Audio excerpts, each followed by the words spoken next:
Welcome back. We are reporting live from Las Vegas for Google Cloud Next 2026, and the atmosphere here is electric.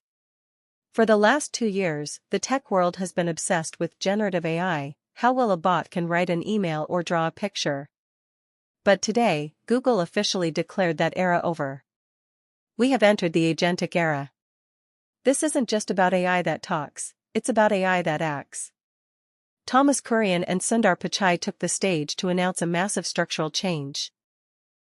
Vertex AI is being rebranded as the Gemini Enterprise Agent Platform.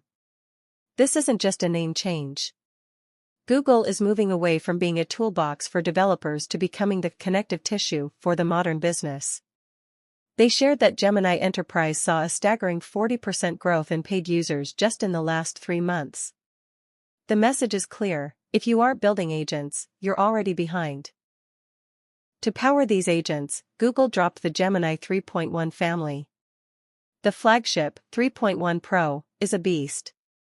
It features a 1 million token context window, meaning you can feed it a 750-page book, 6 hours of video, or an entire enterprise codebase, and it understands the whole thing natively. No more transcription or middleman processing. It's currently tied for the #1 spot on the Artificial Analysis Intelligence Index, specifically leading in PhD-level science and abstract reasoning. For those on the edge, we have Gemini 3.1 Flash, which is 15% more accurate than the previous version while maintaining its insane speed. But the internet is buzzing about Nano Banana too. This is the official name for Gemini 3 Flash Image. It's Google's state-of-the-art text-to-image model that allows for real-time, high-fidelity image editing. You can literally talk to your image to change the lighting or add objects, and it happens instantly.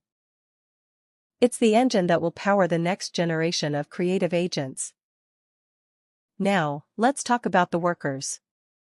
Google unveiled Project Mariner, and it's the most impressive thing I've seen this year. It is a dedicated web browsing agent. Unlike a chatbot that just summarizes a page, Mariner can navigate the live web. It can click buttons, bypass pop-ups, compare products across different tabs, and even fill out complex checkout forms. It's essentially a digital assistant with its own browser, but you don't have to be a tech giant to use this. Google also launched Workspace Studio. This brings skills to Gmail, Docs, and Sheets. It's a no-code environment where you can build your own mini-agents. For example, you can create a skill that monitors your inbox for invoices, extracts the data, checks it against your budget in Sheets, and drafts a paid confirmation email, all without you touching a single line of code. This is democratization at its finest.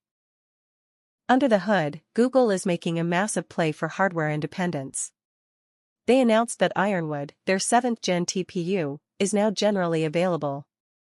It delivers 4.6 petaflops of compute, putting it in direct competition with NVIDIA's Blackwell chips, but they didn't stop there. They gave us a preview of the 8th-generation TPU architecture, and for the first time, Google is splitting the line in two.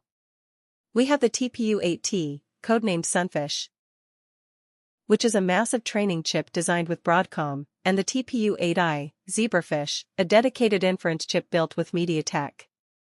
This inference-first approach means Google can run those AI agents we just talked about at a 20 to 30% lower cost than anyone else. They are projecting to ship 4.3 million TPUs this year alone. They aren't just a software company anymore, they are a silicon powerhouse. To wrap things up, Day 1 of Next 2026 proved that Google has a massive head start in the enterprise space. By integrating their own chips, their own models, and their own software suite, they built a vertically integrated AI stack that is hard to beat. We saw partnerships with Macy's for retail concierge agents and Merck for pharmaceutical research agents, and of course, it wouldn't be a Vegas conference without a party. The Killers absolutely crushed it at Allegiant Stadium tonight. But the real music is the sound of productivity being automated. What do you think? Are you ready to let Project Mariner browse the web for you, or is it getting a bit too autonomous?